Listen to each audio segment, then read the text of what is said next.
ঢাকা বিশ্ববিদ্যালয়ের ডাকসু নির্বাচিত নেত্রী রাফিয়া সম্প্রতি আলোচনায় এসেছে এক বিস্ময়কর সিদ্ধান্তের কারণে।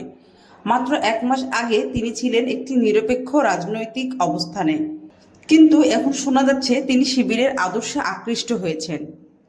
বিশ্ববিদ্যালয় ক্যাম্পাসে এই খবর ছড়িয়ে পড়ার পরপর থেকেই শুরু হয়েছে নানা আলোচনা সমালোচনা। অনেকেই বলছেন এটি একটি কৌশলগত রাজনৈতিক পদক্ষেপ, আবার কেউ কেউ বলছেন এটি আদর্শগত পরিবর্তনের ফল।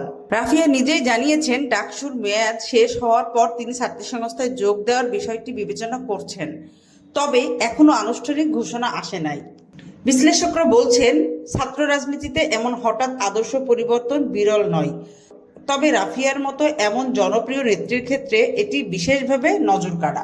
এই সিদ্ধান্তের পেছনে ব্যক্তিগত বিশ্বাস, রাজনৈতিক ভবিষ্যৎ পরিকল্পনা এবং ক্যাম্পাস রাজনীতির গতিপথ সবকিছুই ভূমিকা রাখতে পারে। রাফিয়ার এই সিদ্ধান্ত ছাত্র রাজনীতিতে নতুন আলোচনার জন্ম দিয়েছে। তিনি আদৌ ছাত্রী সংস্থায় যোগ দেবেন কিনা তা সময়ই বলে দিবে। দর্শক, আপনারা এই বিষয়ে কি ভাবছেন জানান কমেন্টে, এবং ভিডিওটি ভালো লাগলে লাইক দিবেন, সাবস্ক্রাইব করবেন।